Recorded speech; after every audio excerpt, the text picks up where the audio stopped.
Tenemos que disculpar en este momento a Juan Luis Arzuaga porque se encuentra de viaje, porque esta mañana tenía que dar una conferencia y esperamos que en el transcurso de la conferencia pues se una a nosotros y pueda dar su parte de conferencia.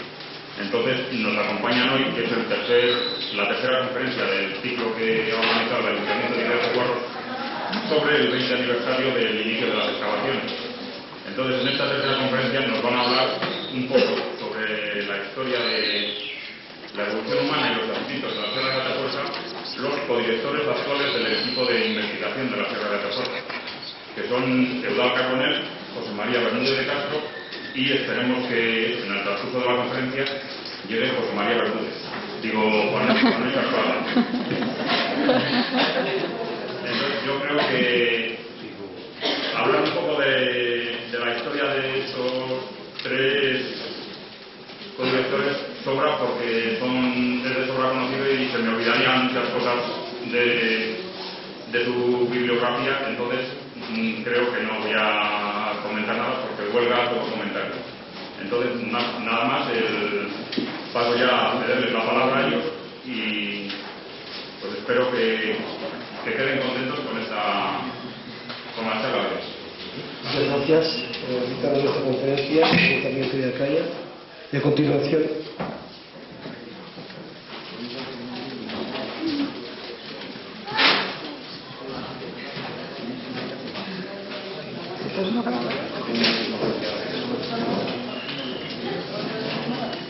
procederemos a daros una visión de los yacimientos de la Sierra de Atapuerca y la importancia histórica que han ido adquiriendo con los años de investigación. Hace 20 años nadie podía imaginar que a partir de unos restos fragmentos de mandíbula encontrados por encima de los huesos se desplegaría una energía científica y humana tan importante que ha conducido, después de estos 20 años de trabajo, a poner de manifiesto que es posible que en las cuevas de la Sierra de Atapuerca tengamos la acumulación de fósiles humanos, de herramientas y de animales más fabulosa de la historia del Pleistoceno inferior y medio europeo y asiático. Los descubrimientos desde que empezó el proyecto del año 1978 por el doctor Emiliano Aguirre se han sucedido de forma vertiginosa. Y desde 1991, con José María Bermúdez de Castro y Juan Luis Arzuaga cogimos la dirección de este proyecto, aún ha ido más deprisa todo. Hay una serie de descubrimientos importantes que a continuación voy a resumir y después contaré los yacimientos que se han realizado. La Sierra de Atapuerca contiene una cueva, que es Cueva Mayor, con un desarrollo de medio kilómetro hasta llegar a la cima de los huesos, y en la cima de los huesos se ha encontrado la acumulación antrópica más antigua conocida en la historia, de más de 32 cadáveres de pobladores pertenecientes al Homo de Pre-Neandertal o Homo heidelbergensis. También en la sierra se ha documentado la ocupación humana más antigua conocida en un pueblo con más de 1 millón de años, y también los fósiles de homínidos más antiguos de hace aproximadamente 800.000 años. Estos tres descubrimientos posiblemente nos permiten cambiar el desarrollo de la evolución de la historia de la evolución humana. La Sierra de Atapuerca, cercana a Burgos, entre 14 y 17 kilómetros, es una elevación por la que transcurre a sus pies el río Arlanzón. Esta sierra está muy bien ubicada en el extremo nororiental de la meseta y está ubicada en la zona de paso entre las grandes depresiones del Ebro, que conducen de la Cantábrica hacia el mar Mediterráneo, y el borde más oeste del sistema ibérico hacia el Atlántico. O sea que los homínidos, animales que han vivido en épocas prehistóricas y también en épocas históricas, han tenido que pasar para conectar de este a oeste por el norte por el corredor de la Bureba. Es por eso que su situación geográfica ha permitido que se hayan acumulado una serie de circunstancias que hayan dado como resultado la aparición y descubrimiento de esos fabulosos yacimientos pleistocénicos. Una vista aérea de la sierra nos señala una línea curva que es la trinchera del ferrocarril.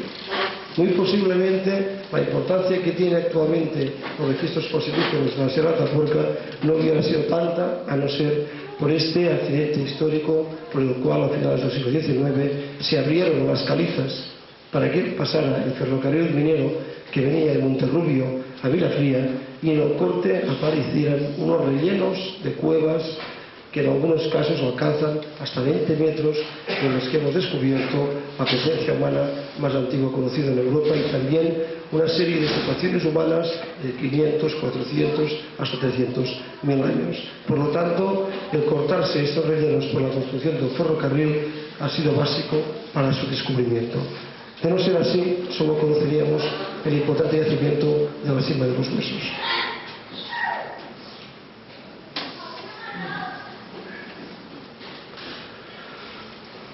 Es prácticamente imposible excavar todas las cuevas, los conductos que están rellenos en la Sierra de Atapuerca. Pueden estar topografiados unos 3-4 kilómetros, pero es muy posible que haya colmatados 5, 6, 7, 8, 9. Desconocemos cuántos kilómetros de cueva pueden estar rellenos de fósiles y de sedimentos que provienen del exterior. Nosotros empezamos excavando en dos zonas. La primera zona que excavamos fue en la trinchera del ferrocarril. La trinchera del ferrocarril, concretamente en los rellenos denominados de la Galería y de la Gandolina. A continuación se abrieron otros yacimientos cercanos y en la misma galería del ferrocarril que forman parte de este gran sistema de CARS, de conductos de Cueva Mayor, como es el caso de El Elefante. Por lo tanto, en este momento estamos trabajando, como veremos después, en 3 yacimientos de la trinchera del ferrocarril, en un yacimiento de Cueva Mayor y empezaremos a trabajar en un yacimiento que está al otro lado de la vaguada, que se denomina Cueva del Mirador, para poder establecer desde cuándo se asentaron los homínidos de la sierra y hasta cuándo han permanecido asentados. Esta es una imagen de la trinchera del ferrocarril, concretamente con los 2 yacimientos que han sufrido una explotación más larga y continuada. El que veis en la parte anterior es el yacimiento de la Galería. Es un depósito que tiene, como veis, rellenos de arcillas, de cantos, de entre de 8 a 12 metros de altura y que ha suministrado fósiles humanos de unos 300.000 años de antigüedad asociados a animales caídos en la trampa o cazados como cérvidos, bóvidos, caballos, rinoceronte y herramientas muy importantes hechas de sílex y también pedernal o cuarcitas del río Arlanzón, básicamente en la conocida industria de las hachas de mano. En la parte posterior podemos observar el magnífico relleno y que en la actualidad es la joya de la corona de la trinchera de Gandolina, donde en unos 20 metros de depósito, en una serie de 11 niveles, hemos podido identificar la presencia humana desde cerca de 900.000 años hasta 350 o 300.000 años en la parte superior de este relleno. Es en el yacimiento de la Gandolina donde hemos encontrado las pruebas más antiguas de ocupación humana en cueva en Europa, muy bien datadas, de más de 900.000 años. Y también es en el nivel 6, concretamente en la parte media de la Gandolina, donde se han localizado los restos de 6 individuos pertenecientes a una especie nueva que es el Homo antecessor. Por lo tanto, el yacimiento de la Gandolina permite conocer la vida, la actividad biológica y cultural de los homínidos desde aproximadamente 900.000 años hasta 300.000 años. Y en la galería nos permite documentar la vida biológica y también la cultural de los homínidos desde aproximadamente unos 450.000 años hasta 200.000 años. El yacimiento de la Grandolina iba a cambiar la historia de las investigaciones de Atapuerca. ¿Por qué? La trinchera del ferrocarril, hasta el año 1994, no había facilitado los restos de los homínidos que habían desarrollado sus actividades en ocupaciones esporádicas cuando caían animales en las trampas, como en galería, o en campamentos como en la Grandolina. En 1994, un sondeo estratigráfico de 6 metros cuadrados permitió dar con algo insólito: homínidos de más de 800.000 años, que hablará más tarde José María Bermúdez de Castro. No tan solo era espectacular descubrir restos de 6 homínidos, sino que además estaban asociados a más de 240 herramientas y más de 2.000 restos de animales cazados por ellos. Y, culturalmente y muy significativamente, poníamos en el mapa de la evolución humana el canibalismo en un dato de gran antigüedad histórica, más de 800.000 años. En este tiempo, la Grandolina ha tenido una serie de evoluciones, una serie de animalillos, micromamíferos, ha permitido conocer su cronología y también nos ha permitido conocer la antigüedad del depósito. El clima, en el transcurso de que se van depositando las capas de la Grandolina, ha ido variando, de manera que conocemos muy bien que cuando el Homo antecesor vivió en la Sierra de Atapuerca, el clima era muy parecido al actual, incluso había mejorado de una época fría que en la parte inferior había sufrido la sierra. Había acebuche, existía toda una serie de condiciones climáticas que indican, de elementos del bosque que indican que el Homo antecesor ocupó de forma masiva la sierra en unas condiciones muy buenas. Esta es una imagen del descubrimiento del año 1994, cuando al romper el nivel 7, nosotros, que habíamos estado compitiendo científicamente con los ingleses para demostrar que era la península ibérica donde había la presencia humana más antigua, efectivamente comprobamos, realmente sorprendidos, que nuestra proposición, nuestras hipótesis, nuestros planteamientos eran acertados. Los compañeros ingleses decían que nunca se había encontrado en ninguna ocupación humana en Europa los restos de este pequeño mamífero, Mimimi sabini, con herramientas o con homínidos en Europa. Y nosotros demostramos el 8 de julio de 1994 que sí, que en la península ibérica teníamos a este micromamífero asociado a herramientas y a homínidos, y de esta manera cambiábamos las hipótesis que existían sobre la ocupación humana en Europa. Sorprendente fue las herramientas que encontramos. Las herramientas que encontramos estaban talladas sobre pedernal y también talladas sobre cantos, guijarros del río Arlanzón.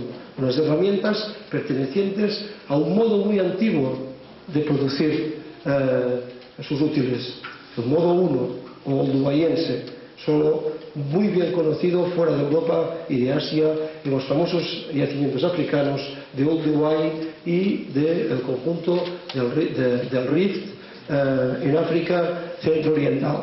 Podéis ver una muestra de uno de los cuchillos tallados perfectamente sobre un fragmento de cuarcita, sobre un canto de cuarcita, donde podéis perfectamente ver el filo tan marcado, tan bien configurado de este objeto y su parte triédrica en la parte superior, y que estudios realizados por colaboradores del equipo han demostrado que servían para la carnicería, tanto para la carnicería humana como para la carnicería de animales.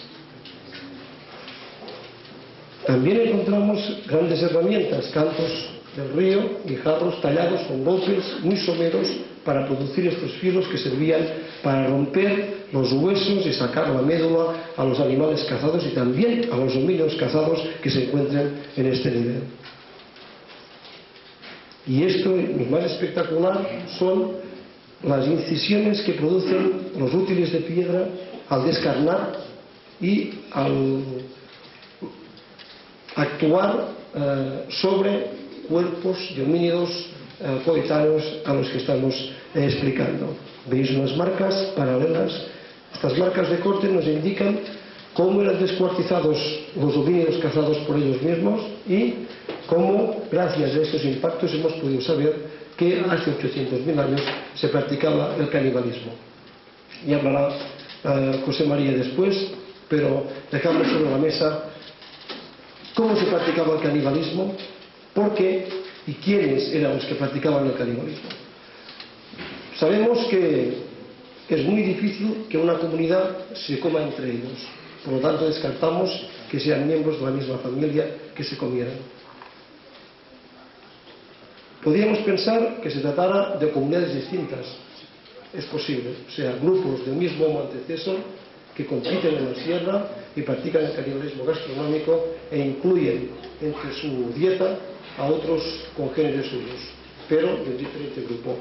Y muy remotamente, pero no es imposible, que convivieran homínidos de diferentes especies en Europa en este periodo. Se han toda una serie de datos comprobados por estudios minuciosos hechos por los miembros del equipo de Atapuerca, han permitido saber cómo se les cortaba la cabeza rompiendo el esternocleidomastoideo, cómo se les levantaba el cuero cabelludo, cómo se rompían y se mordían las falanges. Hemos entrado en un sistema de carnicería que parece muy bien establecido para este periodo. Bien, por lo tanto, el nivel 6 de la glandolina es un epifenómeno, o sea, un fenómeno extraño. Y es un hallazgo impresionante que ha permitido ir mucho más allá de las investigaciones que normalmente se realizan en los yacimientos de esta época. Y estamos convencidos va a dar luz sobre la parte más oscura de la evolución humana en torno a 1 millón de años. Pero la historia no se acaba aquí.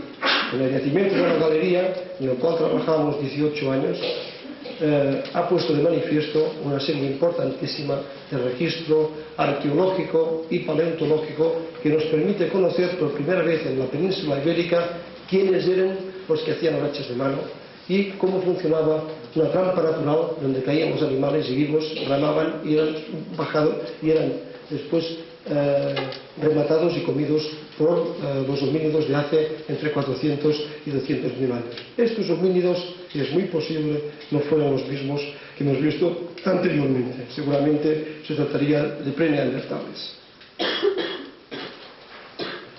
Como podéis ver, este es un piso, es parte del suelo de un apartamento sin limpiar de la época. Se ven los huesos de animales, se ven las herramientas tiradas y hay algo interesante que nos permite explicar que la galería no era su casa. La galería era un lugar que visitaban ocasionalmente cuando un animal era atrapado para reciclar su carne, su piel, la médula de los huesos y después iban a vivir al aire libre o en grandes portalones en las cuevas más grandes que existía en la sierra. De todas formas, las piezas, las diáfisis de animales rotas por percusión, las marcas de corte presentes, aunque muy escasas, nos indican que, además de la actividad de los cánidos, de los perros que vivían en la sierra, había una actividad muy importante de los homínidos de forma ocasional. Hemos encontrado hachas de mano, hendedores, picos, son las herramientas más comunes de estos grupos de cazadores-recolectores. Por lo tanto, este yacimiento nos ha permitido saber que las cuevas eran ocupadas de forma muy distinta dependiendo de los modelos de ocupación, como ocurre actualmente en los sistemas urbanos modernos, que tenemos cines, tenemos catedrales, tenemos lugares para vivir, tenemos fuentes, tenemos plazas públicas, etc. Este concepto antiguo de complejidad pues empezaba a existir para los homínidos de 300.000 años. Y estas son las herramientas también hechas con guijarros de río Lanzón, pero con filos muy bien confeccionados, una gran potencialidad de trabajo y que servían en muchos casos para trabajar la madera. ¿Para qué trabajar la madera? Para hacer herramientas para proyectar lanzas, jabalinas, que se han encontrado aquí en este yacimiento porque no conserva este tipo de vegetales, pero sí que se han encontrado en Schöningen, donde recientemente con mi compañero Juan Luis Arzuaga pudimos ver cómo se excavaba una de las jabalinas de 2,30 metros en el yacimiento alemán de Schöningen en una mina de carbón. Herramientas con una complejidad operativa muy desarrollado, con retoques, con formas convexas, con hierros asociados a trieros que servían para multitud de herramientas, con multitud de oficios, como puede ser para nosotros la famosa navaja suiza que utilizamos en el campo.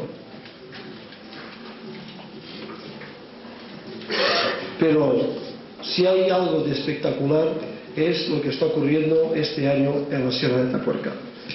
Por primera vez en la historia es muy posible, y planteamos esta hipótesis, se esté excavando a la vez un campamento y el lugar donde los homínidos que morían eran depositados, la cima de los huesos. Estamos entrando en algo que es común en los yacimientos que existen a partir de 6.000, 7.000 años.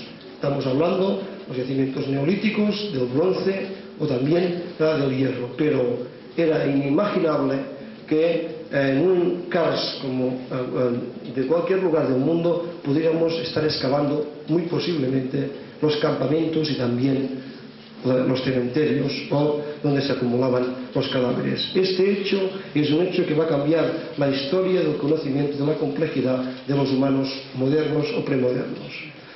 En el nivel 10 de la Gran Dolina, en una excavación aproximada de 80 metros cuadrados, estamos desenterrando todas las actividades que se llevaban a cabo en los campamentos, en las entradas de los grandes portalones de las cuevas de la Sierra de Tapuerca. Descubrimientos importantísimos hechos hace 2 o 3 años por colaboradores de nuestro equipo permiten sin duda conocer que estos homínidos de hace 300.000 años curtían la piel. O sea que es muy posible que vistieran y que utilizaran bolsas de transporte. Un descubrimiento importantísimo que rompe la imagen de primitivo, de personas alojadas en medios silvestres sin ningún control de la sociedad, etcétera, etcétera. Además, en este nivel 10 hemos encontrado herramientas hechas golpeando con maderas, golpeando con cuernas para construir puntas, raideras, denticulados, etcétera, que indican esta complejidad. Y no hemos encontrado hogares. No sabemos por qué, pero no estamos encontrando hogares en este gran campamento del nivel 10 de la Gran Dolina. Pero estamos convencidos que estos homínidos ya conocían hace 300.000 años el fuego. Estas herramientas que estáis viendo, también configuradas, son herramientas que han servido, pedernales retocados, para trabajar la piel. Muchos de ellos tenían mangos de madera para hacer más fácil su uso, pero que no se ha conservado, dado que la madera, sabéis, no se conserva en este tipo de yacimientos. Herramientas que se repiten con la misma estructura, la misma forma. Y una muestra de la actividad que hombres y mujeres desconocemos sexualmente cómo se dividía el trabajo realizado, el curtido de las pieles. Para mí, uno de los hechos más importantes junto al fuego y al lenguaje y a la acumulación de muertos. Nuestra hipótesis es que los homínidos de la Gran Dolina del nivel 10 vestían, hablaban y posiblemente en algunos contextos distintos en el mundo conocían el arte. Trabajo de la madera, experimental actual para reproducir sus actividades. Y finalmente presentamos el yacimiento que esperemos que Juan Luis pueda explicar, y si no José Mari tendrá que decir algunas cosas. Es el yacimiento de Cueva Mayor, su entrada, donde se ubica en su interior la cima de los huesos.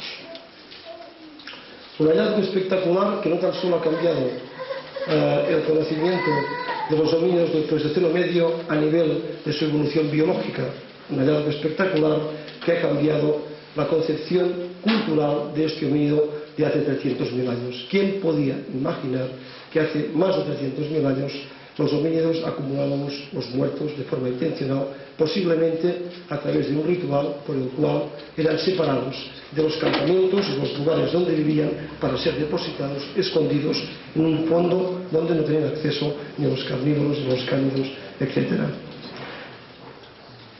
Por lo tanto, la cima de los huesos nos habla básicamente de complejidad, de homínidos muy complejos, muy bien organizados, de familias, de comunidades donde el cuidado de las crías, donde la educación, la sanidad y la buena organización social permitían que estos grupos de homínidos pudieran sobrevivir a cualquier tipo de condición severa. La sima de los huesos una vez caminados los 400 metros, es un conducto vertical y en el fondo, en un calcetín, se localizan los restos, estamos viendo a Juan Luis y su equipo, los restos de miles de homínidos y también de osos. Los osos posiblemente caídos por accidente y los homínidos posiblemente depositados de forma intencional. La acumulación de restos craneales y postcraneales han permitido hacer reconstrucciones de este homínido. Un homínido que supongo que, como todos conocéis, que con un cerebro muy cercano al nuestro, con una cara muy distinta, más robusto, con los arcos superciliares muy marcados, pero yo puedo deciros que es muy posible con una cultura y con un desarrollo social desconocido por el momento en lo que entendíamos por evolución histórica. Estamos hablando de unos homínidos increíblemente evolucionados. Estamos hablando de unos homínidos que es muy posible que tengan un lenguaje articulado parecido al nuestro, que acumulen los muertos, no todos, pero sí muchos grupos, que vestían con prendas de vestir hechas con piel, que tenían sistemas de comunicación muy desarrollados, que posiblemente practicaban comensalismo y eran ayudados por perros ya silvestres. Estamos delante de un tipo de homínido del cual desconocemos aún exactamente su nivel de complejidad, pero que realmente cuando lo conozcamos cambiará nuestro concepto de los antepasados que dieron lugar al Neandertal. Y para finalizar, estáis viendo una imagen de la obra de arte más antigua que se conoce en la historia, que yo tuve ocasión de ver hace muy poco en Jerusalén, la Venus de Berekah Ram. Es una escultura hecha con un fragmento de material volcánico y lo más impresionante es que tiene 250.000 años de antigüedad. Muchas gracias.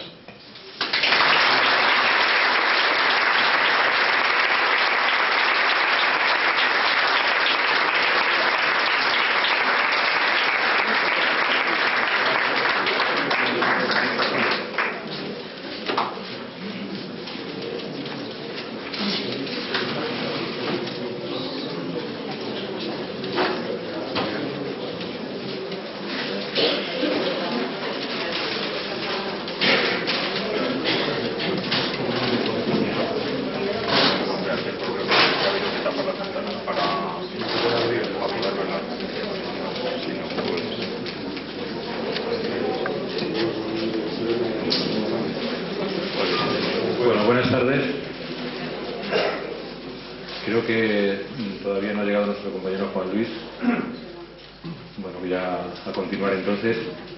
Y yo que me quiero centrar después de la exposición de Eudald, que nos ha hablado de aspectos muy generales, yo me quería centrar en alguna cuestión muy particular, muy concreta, y particular en los homínidos, los restos humanos recuperados en el yacimiento de la Grandolina en el nivel 6. El yacimiento de Grandolina, que todos conocéis, antes de la protección que actualmente protege, valga la redundancia, este yacimiento, mostrando todo el potencial, todo el esplendor de este magnífico yacimiento, con esta concentración, con esta potencia de más de 18 metros, que guardan todavía seguramente muchos más tesoros de los que imaginamos. Pásame la siguiente, por favor. Aurora Martín nos está mostrando el estrato, la capa que lleva su nombre, que es el lugar, es el nivel donde aparecieron los restos humanos, la industria lítica que nos ha enseñado Eudald y los restos de fauna que acompañan a los restos humanos en ese nivel. La siguiente. Un esquema muy simple, muy sencillo, de la estratigrafía del yacimiento de Grandolina, donde se muestra la situación del estrato aurora, de esta capa que contiene los restos humanos que voy a mostrar ahora. Como veis, el estrato aurora está situado en el nivel 6. Este yacimiento está dividido, los geólogos han dividido el yacimiento en 11 niveles estratigráficos. Y el estrato aurora, la capa aurora, se encuentra en el nivel 6. Además veis como el nivel 6 corresponde a esa franja blanca que no veis desde atrás, que pone Matuyama. En la franja negra pone Brunes. Como sabéis, porque lo hemos repetido muchísimo, esta situación de la capa Aurora en Matuyama nos indica que los restos humanos que ahora voy a presentar tienen una cronología, una antigüedad de más de 780.000 años. Es muy probable que esté en torno a los 800.000, como nos contaba antes en la siguiente. Bien, pues vamos a presentar ahora los restos humanos. Fijaros, aquí tenemos los dientes y un fragmento de mandíbula de lo que llamamos el homínido 1. En total se han recuperado más de 80 restos humanos, todos ellos muy fragmentarios como consecuencia de ese acto de canibalismo que ya nos ha contado Eudal y que ahora vamos a seguir comentando. Y claro, lógicamente pues los restos aparecen dispersos, aunque muy bien conservados. La conservación es extraordinaria, se distingue perfectamente cuando vemos cualquier diente, cualquier trozo de mandíbula, cualquier fragmento que vamos a ver de clavícula o de una falange, se ve perfectamente la anatomía conservada perfectamente de cada uno de los restos que hemos recuperado. Este es el homínido 1, que está formado por varios dientes del mismo homínido, lógicamente, y un fragmento de mandíbula que vamos a ver en la siguiente diapositiva.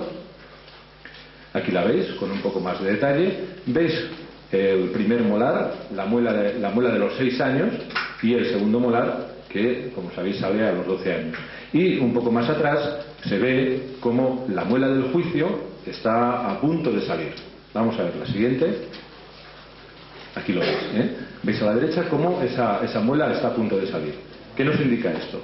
Pues que este individuo, este adolescente, murió aproximadamente hacia los 14-15 años, que es más o menos cuando la muela del juicio en nuestras poblaciones se encuentra situada en esa posición, a punto de salir. Es por tanto un adolescente.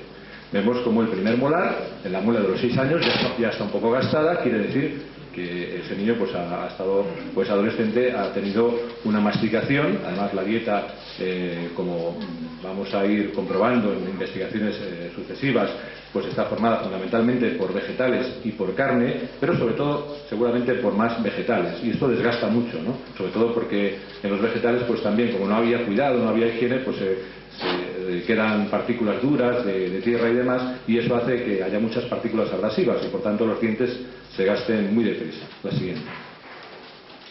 Bien, aquí tenemos el resto del homínido que llamamos 2, el homínido 2. Corresponde a un niño de unos 3 a 4 años. Cuando murió tenía de 3 a 4 años. Fijaros, por ejemplo, y se ve muy bien en la diapositiva, voy a subir aquí para que lo veáis. Fijaros en esta pieza, en ese diente, es un incisivo central. Cuando hemos hecho radiografías, vemos cómo está su desarrollo. Cuando hacemos esas radiografías vemos como la corona del diente está ya formada y la raíz del diente todavía no había empezado a formarse, apenas. Entonces es fácil saber que ese niño pues murió pues cuando tenía eso, entre 3 y 4 años, que es lo que nos ocurre en la actualidad. Si nosotros vemos un niño actual pues, con un diente en ese desarrollo, pues podemos comprobar cómo tiene esa edad, entre 3 y 4 años. Vamos a ver un detalle de los dientes de este fósil. Son dientes de leche, son dientes que llamamos deciduos, dientes de leche. El canino, colmillo, y luego uno de los molares. Se ve muy bien, ¿verdad? La siguiente. Fijaros, la conservación es extraordinaria. Este es el homínido 3. Es una de los fósiles emblemáticos de este nivel Aurora, de la capa Aurora. Es el homínido 3, es un maxilar que corresponde a otro adolescente. Vamos a ver ahora, le vamos a dar la vuelta en la siguiente diapositiva y vemos todas las piezas dentarias. Fijaros qué maravilla de conservación. Están todas las piezas perfectamente conservadas. Vemos el primer molar a la izquierda, la serie de la izquierda, el primer molar de los 6 años. Vemos 2 premolares que salen aproximadamente hacia los 11-12 años. Vemos el canino, el colmillo, que son todas piezas definitivas, piezas permanentes, y el incisivo lateral. Me voy a subir aquí y así lo podéis ver mucho mejor. El incisivo lateral, que tiene una forma que se llama empala, que es muy característica, con esta zona lingual muy excavada. Fijaros el canino, que todavía estaba haciendo erupción, todavía estaba saliendo. Aquí tenemos este primer premolar, el segundo que también está saliendo y la muela de los 6 años que ya está totalmente emergida. Lo mismo en la otra serie, en la serie izquierda, y aquí fijaros, no sé si se ve desde atrás, la segunda muela que sale aproximadamente hacia los 11-12 años y aquí también la corona de la muela del juicio. Entonces, con todos estos datos, pues es bastante sencillo, o relativamente sencillo, saber la edad de muerte de este homínido, que es el homínido 3, la siguiente. Fijaros, detalle, a la derecha el incisivo lateral, el canino, como está haciendo erupción, y a la izquierda también el cuarto premolar. Bien, este adolescente murió aproximadamente entre los 10 y los 12 años. No vamos a precisar más porque hay mucha variabilidad en las poblaciones actuales, y entonces lo que sí podemos decir es que aproximadamente murió en esa edad.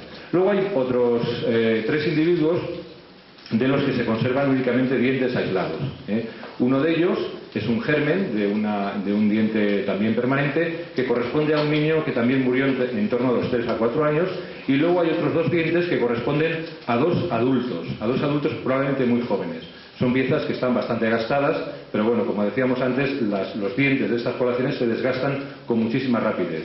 Por ejemplo, si vemos un incisivo de un individuo de unos 20 años, podemos comprobar cómo el desgaste corresponde a una persona actual de unos 50 años, para que veáis la diferencia que puede haber en la dieta de una persona de hace 800.000 años con la dieta de una persona actual. Lógicamente tenemos una dieta muy blanda y por tanto el desgaste dental pues es muy escaso. Nosotros en personas mayores pues tenemos los dientes muy poco gastados, todos los alimentos son cocidos, fritos, y por tanto no hay apenas desgaste dental. La siguiente. Bueno, ahora fijaros algunos detalles de las piezas dentarias, muy curioso. La pieza de la derecha es un segundo molar, una segunda muela de arriba del maxilar, de la cima de los huesos, del yacimiento que tiene una cronología en torno a los 300.000 años. Es una pieza muy grande de esa colección, es quizá de las más grandes de la colección, que suponemos corresponde a un individuo masculino, por el tamaño tan considerable de la pieza. Y la de la izquierda es una pieza homóloga, es decir, otro molar superior, de la grandolina, de ese homínido 1 que veíamos antes. Fijaros la diferencia de talla. La mandíbula de ese homínido 1 nos hace pensar que se trata de un individuo femenino. Por tanto, estamos comparando seguramente una muela de una mujer de hace 300.000 años con la muela de un hombre de hace 300.000. Fijaros la diferencia de tamaño. Y por otro lado también fijaros en la complejidad que tiene la corona. Todo el esmalte está muy arrugado, está muy crenulado, se llama, que bueno, es un carácter muy arcaico. También la pieza de la izquierda está también muy crenulado, es desde luego más complejo que en la actualidad, pero sin duda sorprende la complejidad de la pieza de la izquierda. La siguiente. Bien, y ahora también estamos comparando otra pieza, otro diente de la cima de los huesos a la derecha. Este es un premolar inferior de la mandíbula con el premolar, el mismo premolar del homínido 1 de grandolina. La diferencia entre las dos piezas es de medio millón de años.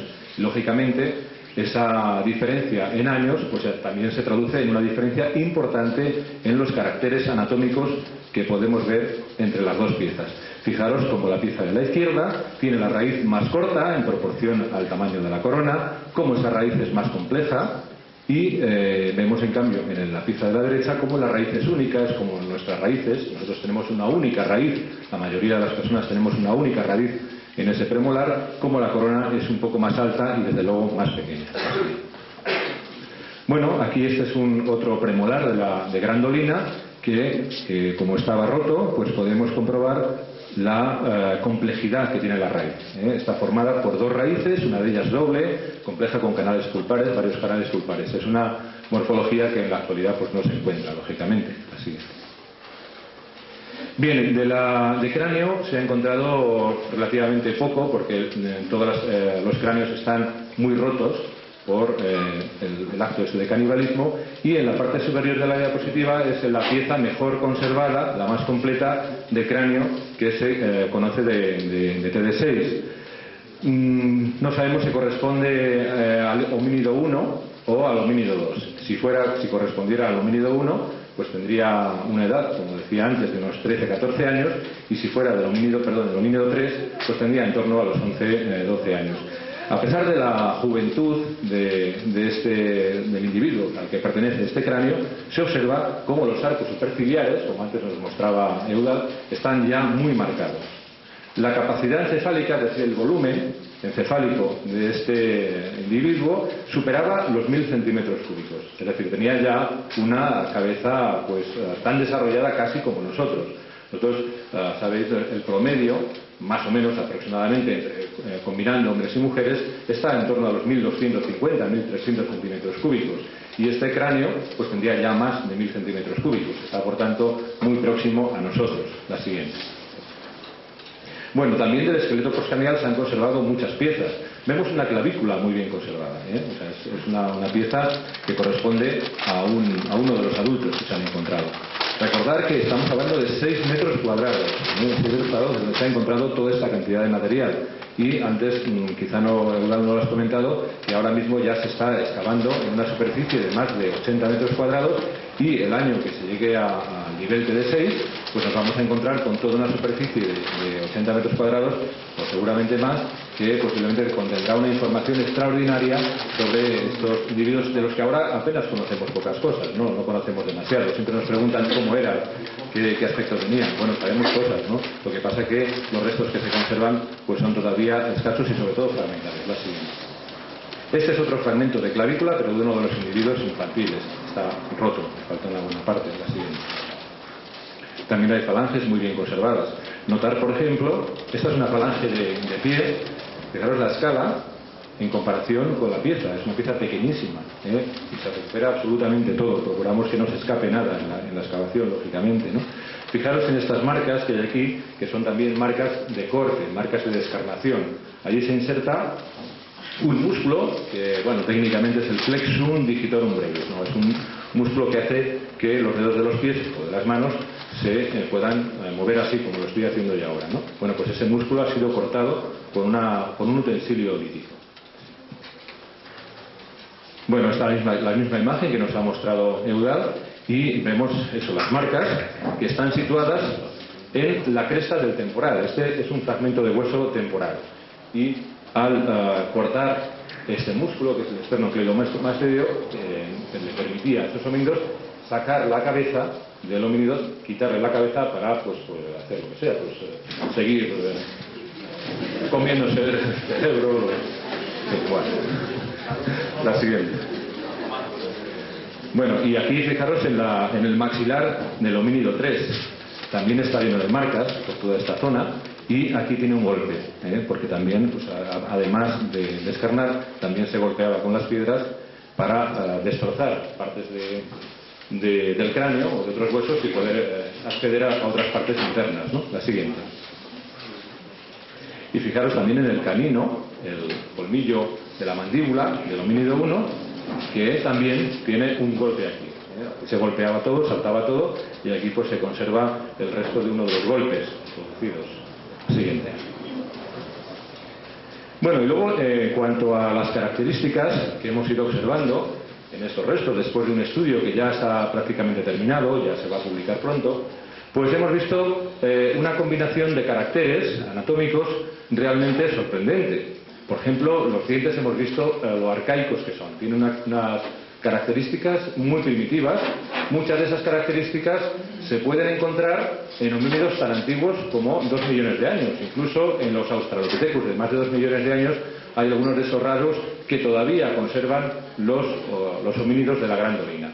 El aparato dental es muy conservador, no desde el punto de vista político, por supuesto, sino desde el punto de vista anatómico, evolutivo, y muchos de los caracteres se conservan, o sea, tardan mucho en variar. En cambio, el esqueleto varía más rápidamente. Y, por ejemplo, vemos este maxilar que tiene unas características que son prácticamente idénticas a la del cráneo de arriba, que es un cráneo de mujer actual. Es sorprendente, nos sorprendió muchísimo comprobar cómo los caracteres anatómicos de este individuo son prácticamente idénticos a una persona actual. Por tanto, nos habíamos encontrado una combinación única de caracteres que no se había descrito nunca antes en la literatura científica, en el estudios de evolución humana. Por eso fue que pensamos en presentar una nueva especie del género Homo, el Homo antecesor, como sabe. Hombre, aquí llega Juan Luis, estupendo, fantástico. Si luego puedes continuar. La siguiente. Bueno, aquí vemos una comparación de este maxilar con el cráneo 5 de la cima de los huesos, que ahora pues Juan Luis nos va a contar, y también se observan diferencias. Como veíamos antes entre los dientes, también se observan diferencias en el hueso, ¿no? El cráneo 5 de la cima de los huesos pues tiene una cara que es bastante diferente de la nuestra y diferente, por tanto, de ese maxilar. La siguiente.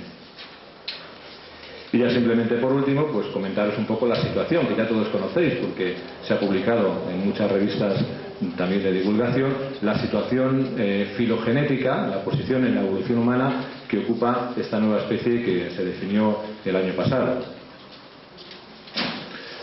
El Homo antecesor, representado aquí por el maxilar, pues que está situado cerca del 1.000.000 de años, como una encrucijada entre un camino evolutivo que conduce hacia los neandertales, esta especie que todos conocemos, hemos oído hablar de ella, a través de una otra especie, una cronoespecie, que es el Homo heidelbergensis, representada en la diapositiva por el cráneo 5, y por otro lado, un camino evolutivo que conduciría hacia las poblaciones actuales, hacia las poblaciones modernas. Y pensamos que el origen de esta especie, que sería, en nuestra opinión, afroeuropea, es decir, se habría generado probablemente en África y luego habría pasado hacia Europa, ese origen está en una especie africana que se llama el Homo ergaster, que tiene una cronología que puede ir fácilmente entre cerca de los 2 millones de años y cerca seguramente de 1.400.000 años. De esta especie pensamos que surge el Homo erectus, también una especie muy conocida, que en nuestra opinión es exclusivamente asiática. Bueno, este es el panorama que estamos presentando en este momento y pues seguimos ahora ya a la espera de nuevos datos que puedan ir confirmando o refutando las hipótesis que estamos planteando. Y ya sin más, Juan Luis, te cedo la palabra.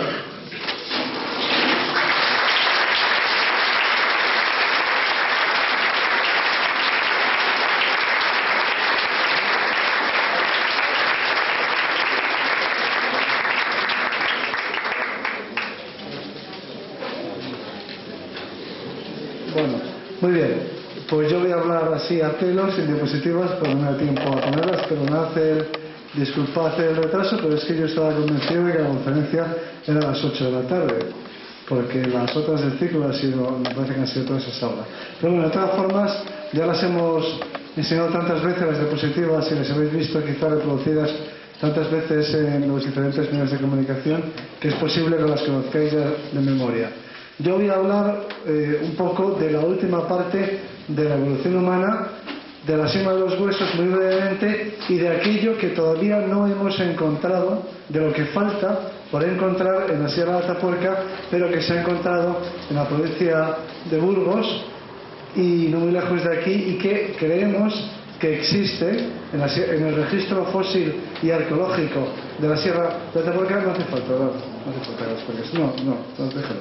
Bien, y que pensamos que está, como voy a hablar quizá más bien de lo que esperamos que aparezca algún día, pero que todavía no tenemos, pues entonces no puedo mostrar diapositivas futuristas. Pero sí que tenemos un yacimiento que es único, que es un poco el punto de partida de lo que voy a comentar a continuación. Tenemos un yacimiento que es la cima de los huesos, que es un yacimiento, como sabéis, único, en el sentido de que es el más importante del mundo, el más importante que jamás haya sido encontrado en lo que se refiere a registro, a fósiles humanos. En este yacimiento se encuentran literalmente miles de huesos humanos. En los otros yacimientos del mundo se encuentran a veces unos pocos restos humanos, pero aquí se cuentan por millares. Son restos humanos que pertenecen a un número muy grande de individuos, es decir, que en este lugar tan especial, que es la cima de los huesos, se han acumulado hace entre 300 y 400.000 años aproximadamente los cuerpos, los cadáveres de al menos 33 personas. Este conjunto de individuos corresponde básicamente a adolescentes, apenas hay niños, lo que se entiende comúnmente por niños, son básicamente adolescentes y adultos jóvenes, que de alguna forma o por alguna razón que es lo que estamos investigando, han ido a parar a ese lugar recóndito que es la Sima de los Huesos y se han acumulado ahí. Al margen de la cuestión de cómo se formó el yacimiento, lo importante es el hecho de que tenemos ahí un enorme número de restos fósiles humanos, como no se encuentra en ningún otro yacimiento que hasta ahora haya sido excavado, ni pienso que se encontrará jamás. Con mucha frecuencia nos preguntan hasta qué punto son únicos los descubrimientos de la Sierra de Atapuerca, y sí creemos que en el futuro en algún otro lugar se encontrará un tesoro científico comparable al de la Sierra de Atapuerca. En lo que se refiere al a la cantidad de información acerca de los seres humanos del pasado, mi respuesta por lo menos es un no rotundo. No creo que se encuentre jamás nada parecido a esto, porque es tan excepcional, son tan únicas las circunstancias que se han dado cita para que se forme este yacimiento, que pienso que son irrepetibles. De manera que la Sima de los Huesos es una cavidad muy pequeña, ya sabéis que tiene unas dimensiones muy reducidas y presenta muchos problemas para el trabajo, para la investigación, para la excavación. Este año un colega nuestro y amigo, un compañero, James Bishop, que también creo que conocéis muchos de vosotros, del Servicio Geológico de los Estados Unidos, no sé si está aquí presente ahora, pero que colabora con nosotros en la datación de los fósiles, junto con otros colegas que también veo en la sala, como Christophe Alguer del Instituto de Paleontología Humana de París. Pero decía que este colega nuestro, James Bishop, nos ha traído un aparato para medir el oxígeno, la cantidad de oxígeno que se encuentra presente en el aire. Este es un aparato que está preparado para minas y para centros de trabajo, para prevención de accidentes, y la concentración normal de oxígeno en un lugar, no sé ahora aquí con otras personas, pero al aire libre hay una presión de oxígeno del orden de un 20,3%, la cantidad de oxígeno en el aire, en condiciones normales. El aparato está programado para que dé la alarma cuando la concentración de oxígeno baje hasta el 19,4% de oxígeno aproximadamente. Bueno, pues lo que James Bishop vino este año por primera vez con este medidor de oxígeno y lo instalamos en la Sima de los Huesos.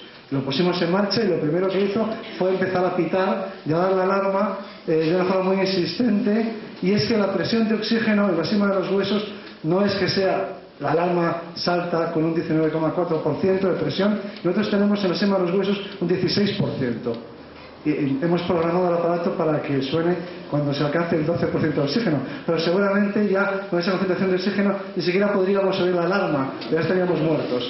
La cuestión es que nosotros no queremos modificar las condiciones de humedad y de temperatura de la Sima de los Huesos, porque esta es la clave de la conservación excepcional de estos restos humanos, que la Sima de los Huesos y el área del sector de la cueva mayor donde se enclava la Sima de los Huesos se ha conservado intacta desde hace 300.000 años y sin que varíen las condiciones ambientales. Y esto es lo que ha hecho posible este yacimiento tan excepcional. Y nosotros, mientras podamos seguir trabajando y respirando de vez en cuando, pues intentaremos no alterar esas condiciones ambientales para que la preservación de los fósiles continúe siendo la misma. Bueno, esto en cuanto un poco al ambiente de trabajo en la Sima de los Huesos. Desde el punto de vista evolutivo, los fósiles de la Sima de los Huesos nos explican, nos ilustran el proceso de evolución que ha tenido lugar en Europa en los últimos cientos de miles de años. Ese proceso de evolución conduce finalmente, hace menos de 130.000 años, aparecen unos seres humanos que son muy conocidos del público en general y que son los neandertales clásicos en el sentido tradicional de la palabra. Los neandertales, que son unos fósiles muy famosos, son los descendientes de las poblaciones como la de la Sima de los Huesos, la de la Sierra de Atapuerca, cuyos restos se encuentran en la Sima de los Huesos, y otros fósiles, aunque menos abundantes, pero contemporáneos o algo posteriores, que se han encontrado en otros yacimientos europeos. De manera que la evolución después, lo que viene después de la Sima de los Huesos, son los fósiles que nosotros todavía no hemos encontrado, lo que hay después. Y lo que hay después de la Sima de los Huesos, algunos cientos de miles de años después, quiero decir, son los neandertales. Y los neandertales viven en la península ibérica y viven en toda Europa, e incluso salen de Europa y se extienden por Asia Central e incluso por Oriente Próximo y llegan hasta Israel. Esta es la época de esplendor de los neandertales, que se produce hace menos de 130.000 años. Pero hace 45.000 años aproximadamente algo extraordinario sucede en el mundo de los neandertales. Y lo que ocurre es que aparece en Europa un tipo humano nuevo, una especie humana diferente, que no necesito ilustrar con una diapositiva, porque son nuestros antepasados, porque somos nosotros. Y estos seres humanos modernos, nuestros antepasados directos, llegan a Europa, se extienden por toda Europa y terminan reemplazando a los neandertales. Antes he dicho que nosotros no tenemos en la Sierra de Atapuerca ningún yacimiento con fósiles de neandertales o con niveles ocupados por los neandertales con evidencias de sus actividades, de su tecnología, etc. Esto todavía no lo hemos encontrado. Sin embargo, no muy lejos de aquí, en la provincia de Burgos, en un yacimiento situado cerca del pueblo de Güemeces, llamado Valdegoba, un equipo formado por miembros, compuesto por algunos de los miembros del equipo de Atapuerca, un equipo más pequeño, dirigido por Carlos Díez y por Ana Isabel Ortega, ha excavado este yacimiento llamado Valdegoba, que es un yacimiento de neandertales, y allí se han encontrado fósiles humanos correspondientes a estos neandertales, los descendientes de los hombres de la sima de los huesos. Es decir, que sabemos que los neandertales vivieron aquí, en esta región, como vivieron en toda España, y sabemos que también aquí habitaron los hombres de Cro-Magnon, nuestros antepasados, los primeros hombres modernos que los reemplazaron y que los sustituyeron. Y la evidencia más notoria, más evidente, más llamativa, que ha sido, por cierto, noticia estos días pasados, de la presencia de los hombres de Cro-Magnon, de la sustitución de los neandertales, es el famoso caballo pintado en el portalón de la Cueva Mayor, un caballo paleolítico, una muestra de arte, del arte rupestre de los hombres de Cro-Magnon, que sustituyeron a los neandertales. De manera que se produce un momento fascinante en la evolución humana en Europa, que es ese largo periodo de coexistencia que dura desde hace pues algo más de 40.000 años hasta hace poco menos de 30.000 años, momento en el que desaparece el último de los neandertales. El fósil de neandertal más reciente, más moderno, el último neandertal, ha sido encontrado precisamente en España, en un yacimiento granadino conocido como el Boquete de Zafarraya, pero entre la llegada de los primeros antepasados nuestros, los primeros hombres de Cro-Magnon, hace al menos 40.000 años a la península ibérica, y la extinción del último de los neandertales hace algo menos de 30.000 años, hay un periodo de 10.000 años en el que se desarrolla el drama de la coexistencia, de la convivencia, de la competencia entre los neandertales y los humanos modernos. Este drama se salda, se termina con la extinción de los neandertales y la presencia exclusiva de los humanos modernos como nosotros. Pues bien, esta época, que es relativamente reciente en comparación con los yacimientos que hemos excavado hasta la fecha, la época de los neandertales y de los hombres de Cro-Magnon, es, aunque sea más reciente, no siempre en paleontología lo más antiguo es lo mejor. Muchas veces lo moderno puede ser igual o más interesante. Lo que importa es la información, y esta época de coexistencia neandertales humanos modernos es probable, nosotros pensamos que es seguro, que está representada en los yacimientos más modernos de la Sierra de Atapuerca. Los yacimientos de la trinchera del ferrocarril, que todo el mundo conoce, el yacimiento de la sima de los huesos, son yacimientos que se terminan, no hay fósiles más modernos de hace 300, 200.000 años. Es decir, que en ese momento los yacimientos se rellenan por completo de sedimentos, ya no pueden entrar los animales ni las personas, y ya no se depositan, no se forman más fósiles, porque no hay entrada de materiales, porque no hay entrada de personas, porque no hay más fosilización, porque no hay más sedimentación. Sin embargo, esta última etapa de los últimos 200, 300.000 años creemos que está representada, y además muy bien representada y muy bien documentada, en aquellos yacimientos que nos faltan por excavar. Los más importantes, de los que han sido ya prospectados o están siendo prospectados en la primera fase, son el propio portalón de la Cueva Mayor, donde está pintado el caballo paleolítico, donde sabemos que hubo una ocupación de humanos, de aquellos humanos modernos de hace pues más de 10.000 años, y Hay también allí ocupaciones más modernas, neolíticas y de la edad del bronce, y en una cueva llamada Cueva del Mirador, que también ofrece excelentes posibilidades para que encontremos en estas dos cuevas y en otras que han sido prospectadas y catalogadas.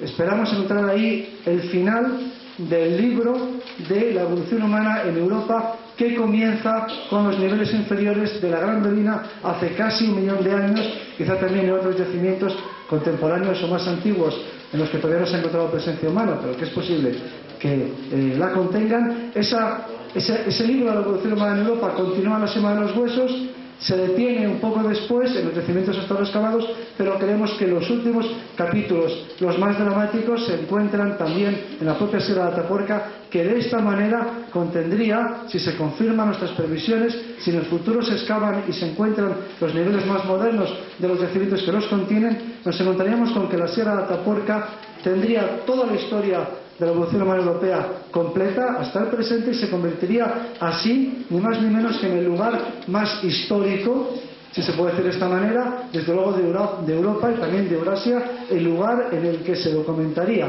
la presencia humana continuada y constante desde hace 1 millón de años hasta la actualidad. Eso convertiría todavía más a la Sierra de Atapuerca en lo que ya es corazón histórico de España y de Europa. Y ya con esto yo termino y ponemos a vuestra disposición.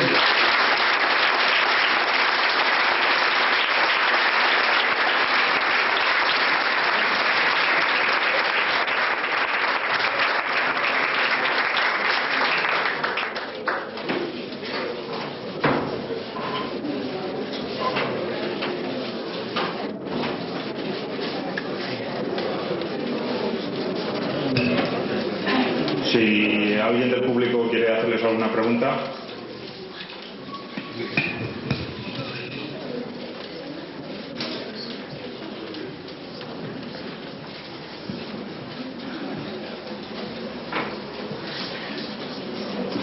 Al señor Bermúdez, el que ha explicado lo de los dientes, ¿cómo sabéis que unos huesos pertenecen al individuo 1 o al individuo 2? Bueno, es cuando tenemos una cantidad de fósiles como los que hay en la Gran Dolina, es relativamente sencillo. En cambio, en la Sima de los Huesos, como ha explicado Juan Luis, que hay una concentración extraordinaria, resulta más difícil.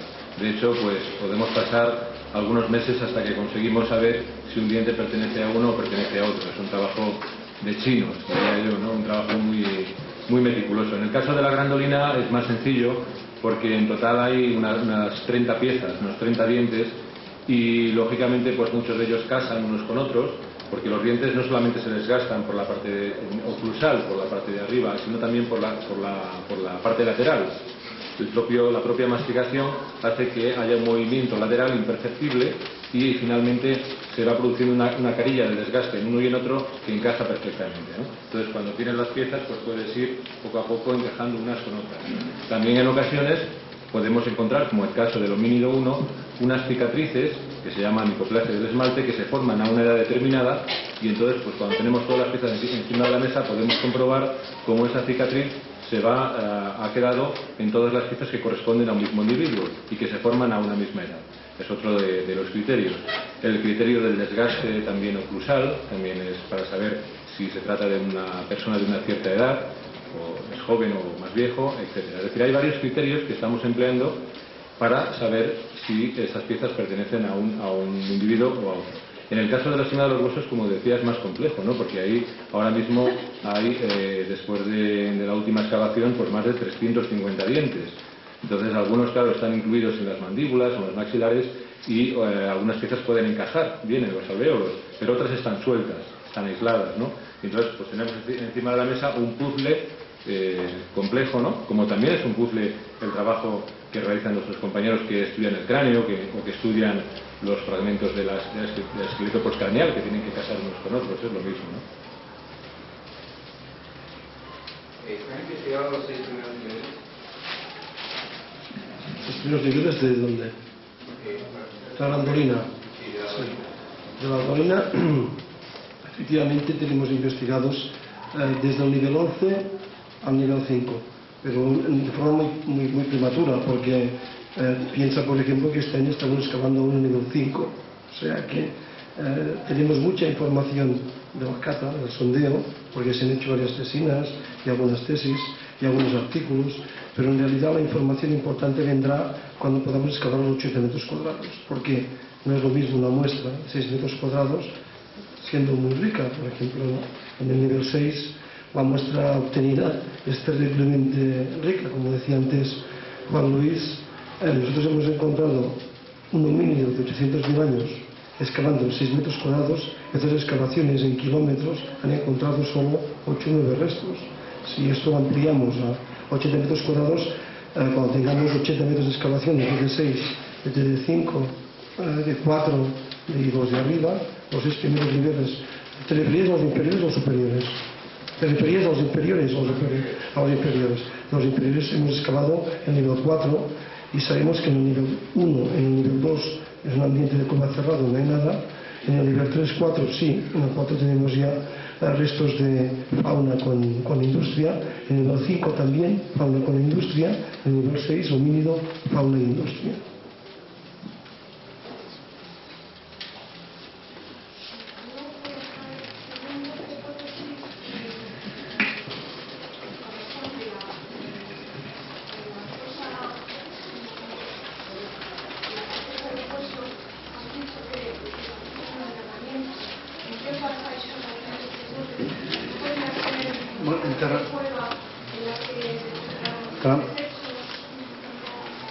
No, nosotros solemos ser bastante cautos.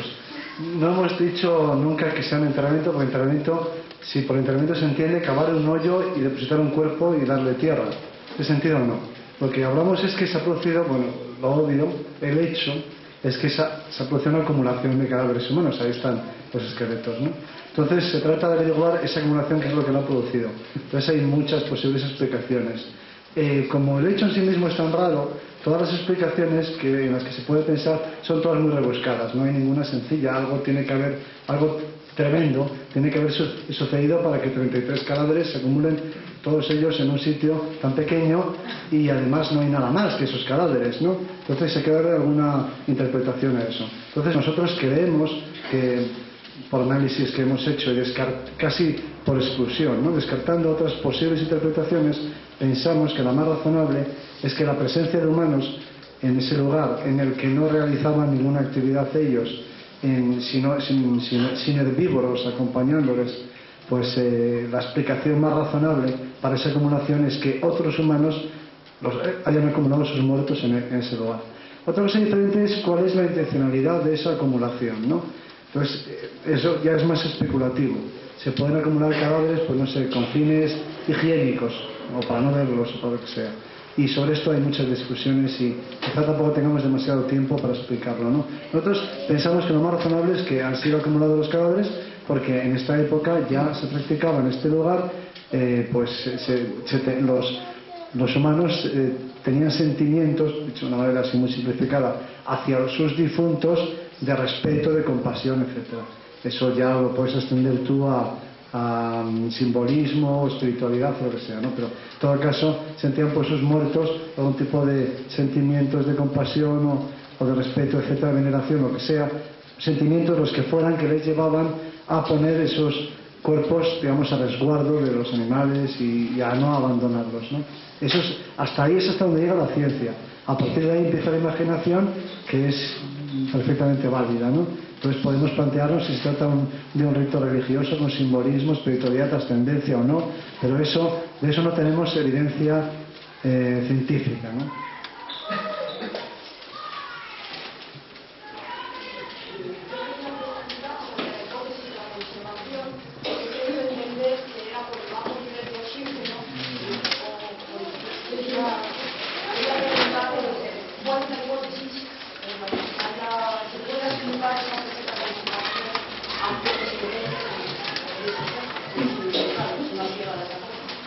Bueno, esto, la Sierra Atapuerca es un macizo calizo, ¿no? Y mantiene, cuando nosotros un cadáver depositado cae en el fondo de la gruta, se descompone la parte plástica, quedan los huesos y los huesos de un medio calizo básico intercambian información con su entorno y no tan solo se preservan, sino que en muchos casos se endurecen y como consecuencia esto hace posible que se conserven. Si la Sierra Atapuerca no fuera caliza, fuera por ejemplo silicia, seguramente no encontraríamos ninguno de esos huesos y solo encontraríamos las herramientas que habían utilizado como pasa en muchos otros yacimientos. Eso pues es debido a... Lo que yo quería decir con lo del oxígeno, lo aclaro, es que en este lugar, en el interior de una cueva, la temperatura y la humedad permanecen constantes. La humedad es de un 100%, la temperatura del orden de 16 grados, y eso no cambia. Entonces, como la Sima de los Huesos es un lugar situado muy profundamente en el interior de una cueva, tuvo un acceso mucho más inmediato en el pasado, que se hundió y se selló. Entonces, cuando ese hecho se produjo, pues al conservarse intacta, al no modificarse las condiciones ambientales, eso ha hecho que no se hayan visto afectados los huesos por cambios bruscos de temperatura, se ha secado la arcilla y luego humedecido. Ese tipo de circunstancias favorecen la fosilización. Y lo que yo decía es que nosotros podríamos ahora ventilar artificialmente la sima, utilizando aparatos para intercambiar el aire y así aumentar la concentración de oxígeno y hacer más cómodo el trabajo. Pero eso modificaría esas condiciones que se han mantenido estables durante tantos cientos de miles de años. Entonces nosotros hemos decidido que mientras podamos soportar esas condiciones sin demasiado esfuerzo, es preferible pues que respiremos un poco menos y que los huesos se nos sean mejor. Una curiosidad en cuanto a las piezas dentarias, aparte de la conservación, que es muy buena, me da la impresión de que sanitariamente eran bastante buenas, además no han hablado de anomalías. Es que da la impresión de que tenían buena dentición estas personas. Sí, ciertamente sí. Por ejemplo, no hay caries, ¿no?, dental, ¿no?, que eso es un problema actual de nuestras poblaciones, que consumimos gran cantidad de hidratos de carbono, porque nuestra alimentación pues está basada en buena parte en cereales, por ejemplo, ¿no? Pero en cambio en esta época la gente, que son los homínidos, que son una especie más del ecosistema, pues se alimentan fundamentalmente, como decía antes, de vegetales y de animales, es decir, de hidratos de carbono también lógicamente de las plantas, ¿no? Pero no en esas concentraciones que ocurren en la actualidad, ¿no? Los azúcares pues son, como sabéis, muy perjudiciales, ¿no?, y bueno, pues muy cariogénicos. Por tanto, no había caries, ¿no? Es muy raro encontrar homínidos en el pasado que tengan caries, se cuentan con los dedos de las manos, ¿no? Por otro lado, sí que hay otros problemas en el aparato dental, que antes lo he citado, que se llama la hipoplasia del esmalte, ¿no? Pero esto no es un problema dental, es consecuencia de momentos, digamos, difíciles en la vida de estos homínidos, cuando, por ejemplo, la alimentación no es la adecuada, o se produce algún tipo de enfermedad que hace que se detenga el desarrollo dental, y cuando vuelve a regenerarse ese desarrollo dental queda una cicatriz. Eso es observado en algunos casos, no es muy frecuente, es mucho menos frecuente, por ejemplo, que en muchas poblaciones actuales, ¿no?, que se encuentran sometidas a un gran estrés por falta de alimentación, donde prácticamente el 100% de las personas pues tienen no solamente uno, sino varios episodios de hipoplasia del esmalte que nos indican pues su mala salud. Si en cambio, por ejemplo, cuando el desgaste dental es muy acelerado, muy acusado, se pueden producir ciertas infecciones, y eso se nota, por ejemplo, pues en el hueso, ¿no? Pues quedan señales de que se ha producido una infección, e incluso algunas piezas dentarias se han caído seguramente debido a este problema. Pero ocurre sobre todo en las personas ya de cierta edad.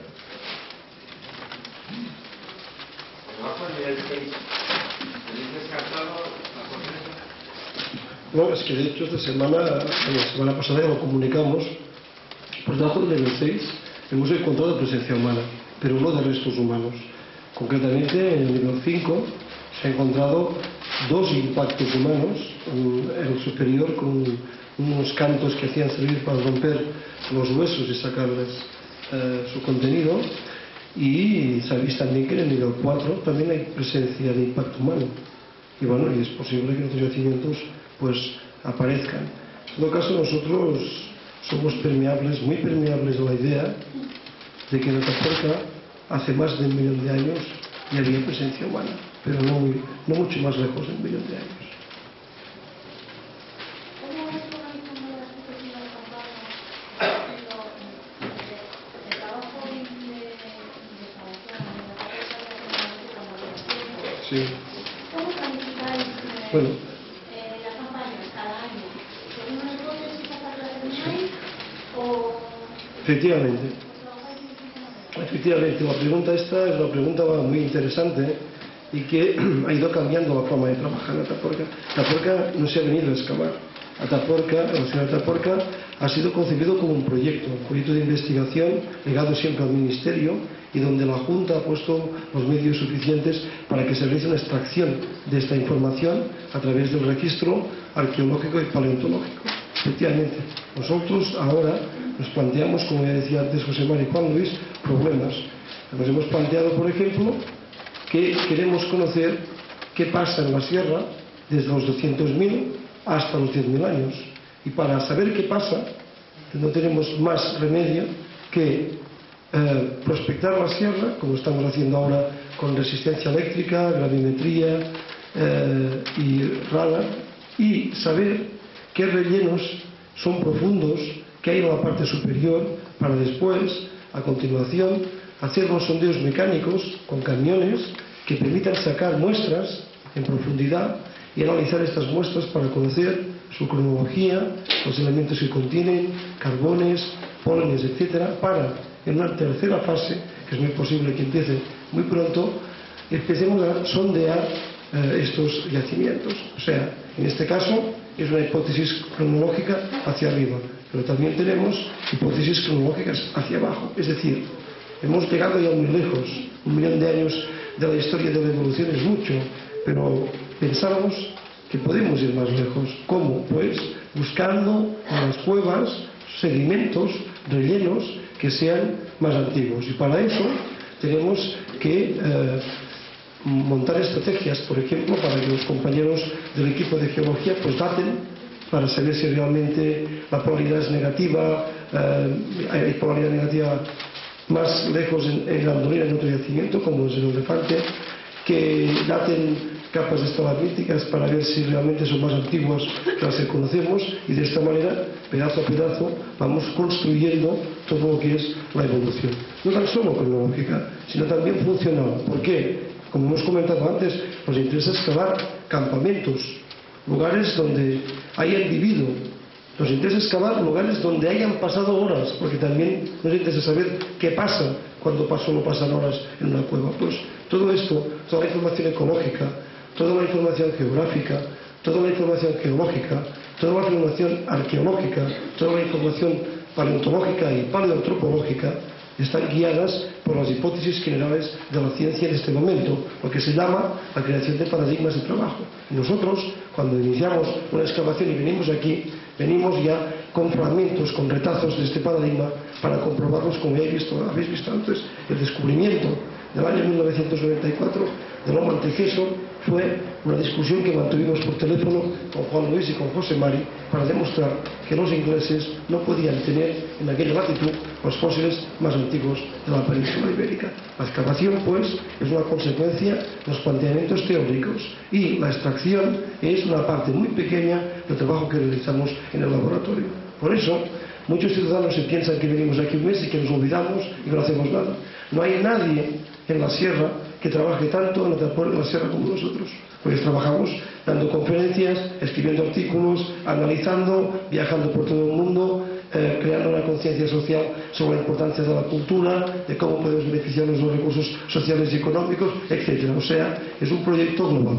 En este proyecto global, la excavación es una parte. Señor Caballero, después de estas consideraciones científicas que sean interminables, como decimos, ¿qué problema hay para que el Gran Museo se está en ideas y no se lleva a Madrid? No, no se lleva nada a Madrid. Eso, no empecemos con que se llevan, que se traen, que se llevan. La Sierra de Atapuerca ha estado siempre aquí. O sea, no se lo ha llevado nadie, afortunadamente. Y nadie se la ha llevado a Madrid porque no hay medios para llevarse a la Sierra. Y por lo tanto, estar tranquilos todos. Además, que tampoco nosotros permitiríamos ni que la sierra, ni que nada de lo que estamos haciendo se fuera de aquí. Ya sabéis que todo lo que sale de aquí está en el Museo de Burgos. Cada 5 años nosotros devolvemos todo inventariado en este museo. Lo que sí podemos decir, que efectivamente, y José María lo ampliará, que se está preparando una exposición en Madrid, que es diferente. Una exposición, obviamente, que veremos en Burgos y que José María puede ampliar. Bueno, este es un viejo proyecto hace ya más de 2 años, ¿no? De una exposición en Madrid, en el Museo Nacional de Ciencias Naturales, para hacer lo que ya estamos haciendo, divulgación de los yacimientos. Yo sí he oído algunos comentarios sobre esto. Yo creo que es que no se ha explicado bien. Bueno, se ha comentado que es lo que comentaba Eudal, ¿no? Que se iba a llevar la sierra, qué barbaridad, ¿no? O sea, una buena cosa es hacer una exposición como la que hay aquí en Ideas, como la que espero que haya, como otras muchas exposiciones que va a haber, como la que se hizo, por ejemplo, en Sevilla, cuando la Expo, por ejemplo, ¿os acordáis, no? Pues hizo otra exposición. Es una exposición más. Será sin duda pues mejor que las que hay, porque claro, los medios van aumentando, ¿no? Eso es lógico, ¿no? Pero sin duda no será más que una exposición más de las muchas que se van a hacer, ¿no? Y además, bueno, tiene una cosa muy positiva. El hecho de que en un museo en Madrid se ponga una exposición sobre Atapuerca significa que van a pasar miles de visitantes que van a conocer la Sierra de Atapuerca.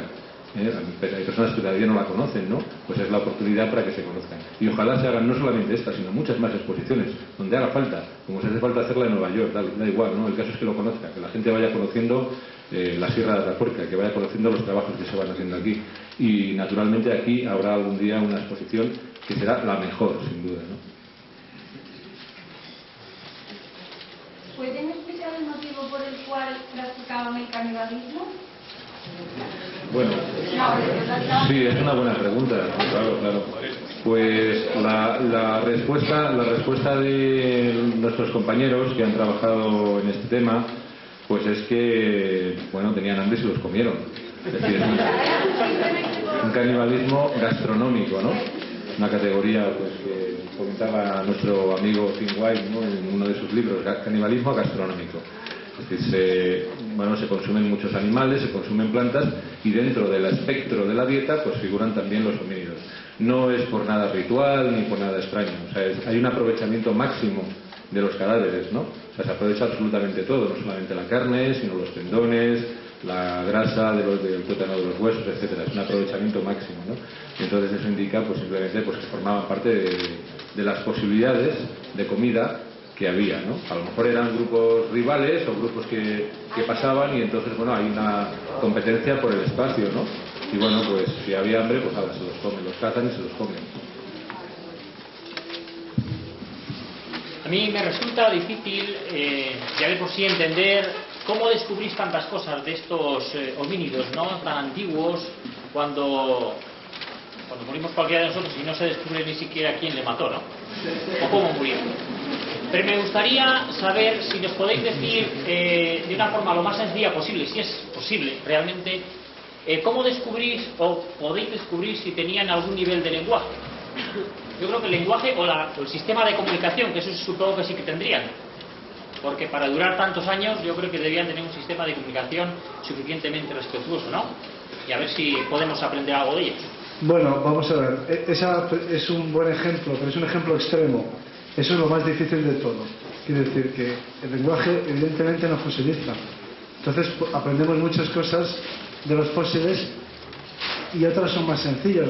Podrías haber preguntado algo más fácil. Quiero decir, precisamente ha sido poner un buen ejemplo con ese ejemplo extremo. Nadie ha sido capaz de aportar una evidencia concluyente, etcétera, acerca de cuándo aparece el lenguaje y de si estos homínidos son capaces o no. Es que habéis hablado de fuego, de lenguaje y de... Ahora bien, de nosotros ropas, ¿no? lo estamos investigando. Nosotros estamos ahí al filo de lo imposible. Pero bueno, el lenguaje, efectivamente, uno puede hacer suposiciones y especulaciones, uno puede pensar que pues tendrán capacidad, por ejemplo, para fabricar instrumentos muy refinados y evidentemente las técnicas se transmitían, etcétera. Eso me puede llevar a hacer pensar que existía una forma de comunicación, un sistema de comunicación, etcétera. O uno puede utilizar otras evidencias indirectas para creer que el lenguaje ya estaba desarrollado en esa época. Pero un ataque directo al problema no es posible hoy en día. Un ataque absolutamente directo al centro del problema. Ahora bien, hay varias vías de aproximación al problema. Y precisamente nosotros tenemos aquí, en el caso de la sima de los huesos, sobre todo, la evidencia fósil más abundante de todos los yacimientos que existen en el mundo. Eso quiere decir que si en la sima de los huesos no se puede abordar este problema, es que no se puede abordar en ninguna parte. De manera que estamos ahí ante el mejor registro y podemos afrontar desafíos científicos como este, que quizás sea el más complejo. Pero nosotros lo atacamos desde varias perspectivas, ¿no? Por ejemplo, nosotros estudiamos el desarrollo. Entonces vemos que el desarrollo con la edad, el crecimiento, para entendernos, en esta época era parecido al nuestro, en cuanto a ritmo, en cuanto a duración. Entonces, eso quiere decir que tenían un largo periodo de aprendizaje. Y bueno, eso es el resultado de nuestras investigaciones, que no era evidente. Y es difícil creer que estos homínidos tuviesen un periodo muy largo de aprendizaje si, digamos, el maestro que les enseñaba era mudo, no podía hablar, ¿no? Cabe pensar que el aprendizaje prolongado implica un sistema de transmisión de la información entre generaciones. Pero incluso vamos a abordar directamente el problema, porque estamos estudiando la morfología del cerebro y hay regiones del cerebro que están relacionadas con el lenguaje, y estamos ahora investigando el aparato que produce el habla, aparato que se llama fonador, el que produce los sonidos que yo estoy emitiendo ahora y que vosotros estáis entendiendo porque están codificados. Esa información que controla el cerebro, que podemos estudiar, porque aunque el cerebro no fosiliza, sí deja en el interior del cráneo una huella de su forma y de su relieve, y se puede estudiar como si fuera una réplica del cerebro. Y luego la forma del aparato fisiológico que produce el sonido, la posición de la laringe, por ejemplo, se puede situar a partir de los huesos de la base del cráneo. Sí están muy bien conservados. Y en Atapuerca tenemos un fósil, que es el cráneo 5, que es el mejor conservado de la historia. No hay ningún otro fósil también conservado como ese. Y entonces, en este fósil estamos estudiando esa morfología. Lo que puedo decir es que creo que publicaremos nuestros resultados antes de final de año, o por lo menos los enviaremos para publicar antes de final de año. Eso responde a la pregunta de cómo lo investigamos. Si quieres saber lo que pensamos, esa es otra pregunta. Ya lo habéis dicho antes. La pregunta esta sobre el lenguaje es interesante porque nosotros pensamos, el equipo en general y nosotros en particular, de que efectivamente la complejidad es un sistema biocultural. O sea, no influye la complejidad solo la biología. La biología es una base sin la cual no se puede construir la cultura. Vamos a ver. Si nosotros tuviéramos un cerebro como el que tenemos, es muy difícil que hayamos desarrollado la inteligencia operativa. Si os fijáis, estamos rodeados de objetos. Esta mesa está llena de objetos, de botellas, de vasos, micrófonos, libros, tapones de botella, en fin. Estamos continuamente rodeados de objetos. Es una particularidad cultural muy importante que sería imposible sin dos factores fundamentales. Uno biológico, dos biológicos, que son las manos, la aprensión de precisión y el cerebro, y otro que es debido al desarrollo social y a la comunicación, porque es imposible que podamos construir un coche si no existen mecanismos de transmisión de información hablada, escrita o computerizada. Si vamos hacia atrás, eso lo empezamos a encontrar en la fabricación de las herramientas, por ejemplo, en los bifaces. Podemos encontrar bifaces que están hechos de la misma manera, con los mismos gestos y con la misma estructura a miles y miles de kilómetros. Eso tiene que formar parte de una información, de una predeterminación operativa que es capaz de ser transmitida entre homínidos. Y obviamente, para que esto ocurra, para que esta complejidad funcione, es obvio que tiene que haberse desarrollado formas de aprendizaje social, y entre ellas el lenguaje. Repito, el fuego, el vestido, el lenguaje, la acumulación de muertos y el arte son las formas modernas de complejidad. Y eso es lo que en Atapuerca estamos encontrando a nivel de excavaciones en la trinchera y en la sima. Yo creo que vamos a dar la oportunidad de un par de preguntas más.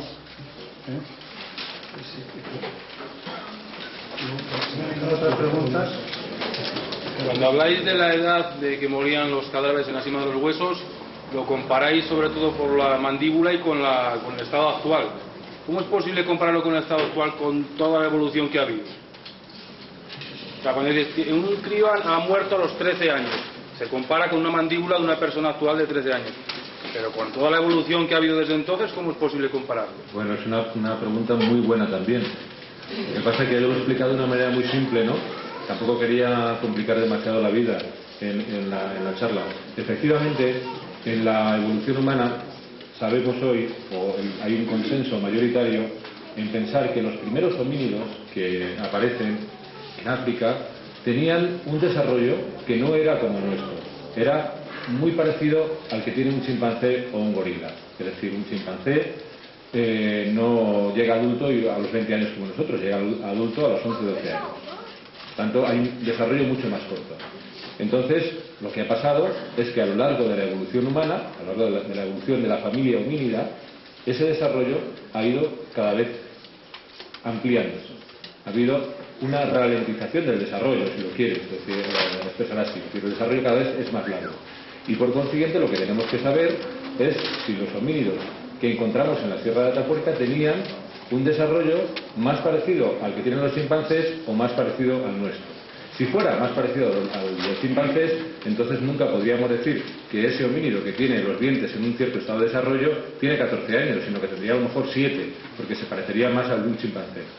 Entonces, lo que tenemos que averiguar, como decía antes, es si ese desarrollo se parece más al nuestro. Esa es una investigación que estamos llevando a cabo.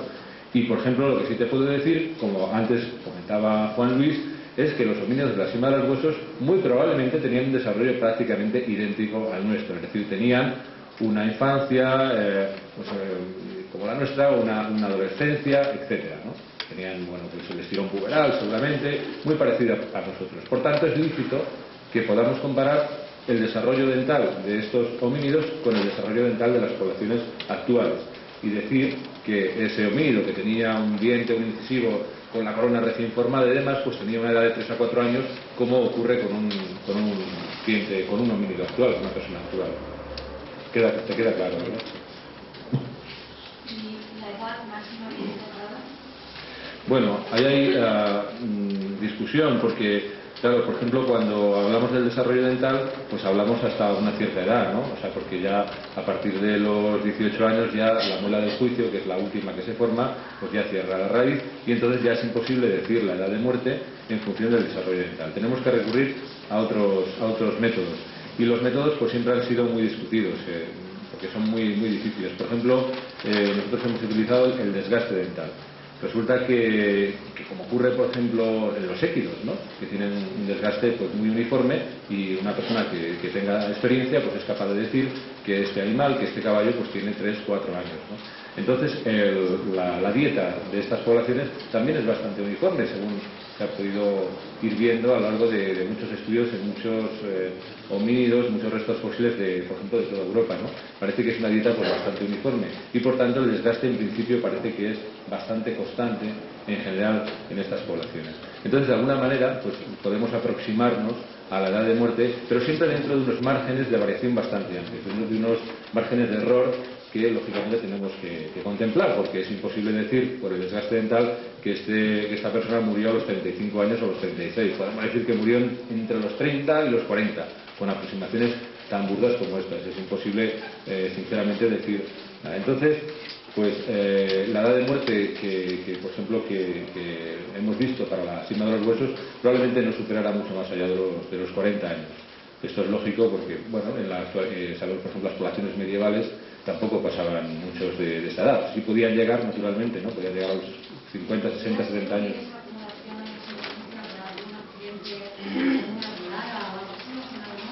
Bueno, Juan Luis, contesta. Pues no sé, yo creo que nos puede llevar muy lejos esta pregunta.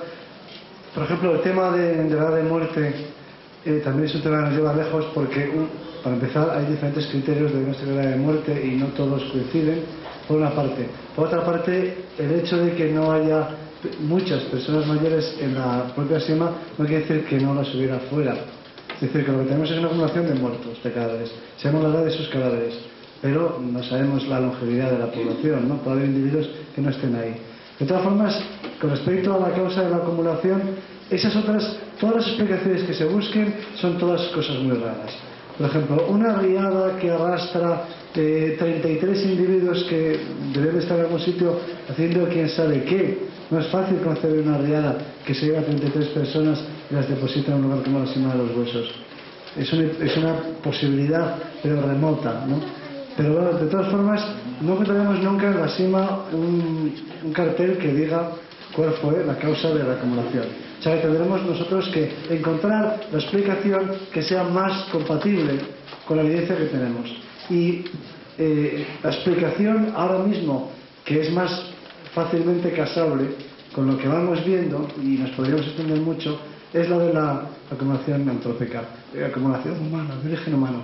Así todo, hay otras evidencias que esperamos encontrar en el futuro, conforme se vaya esclarecimiento, y que nos permitirán afianzarnos más en esta conclusión. Pero ahora quiero aprovechar la pregunta para hacer una consideración quizá final que me parece que no se ha hecho aún, y es, con respecto al origen de la acumulación en la sema de los huesos, tenéis que tener presente que en la sema de los huesos hemos podido excavar, pese a que se han encontrado más de 2.000 fósiles humanos, quizá hayamos excavado un 5% del yacimiento. Es decir, que no solamente no se van a llevar los yacimientos, como decíamos antes, sino que es que estamos empezando su excavación. O sea que todavía sabemos relativamente poco, puesto que es poco lo excavado. Y la buena noticia es que queda muchísimo por excavar aún y que el potencial pues no se va a agotar quizá en siglos.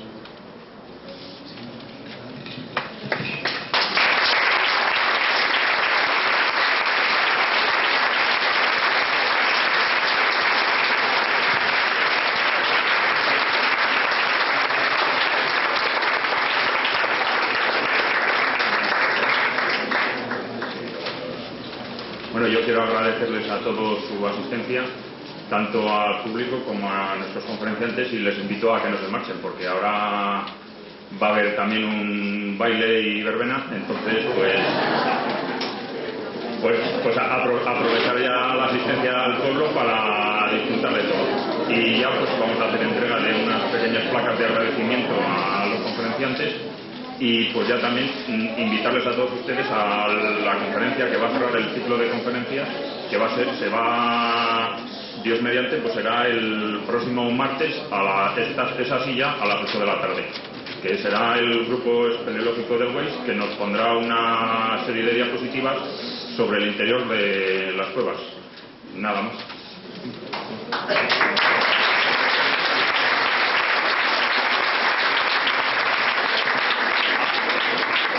También los conferenciantes desde Europa asistirán a la verbena, ¿eh?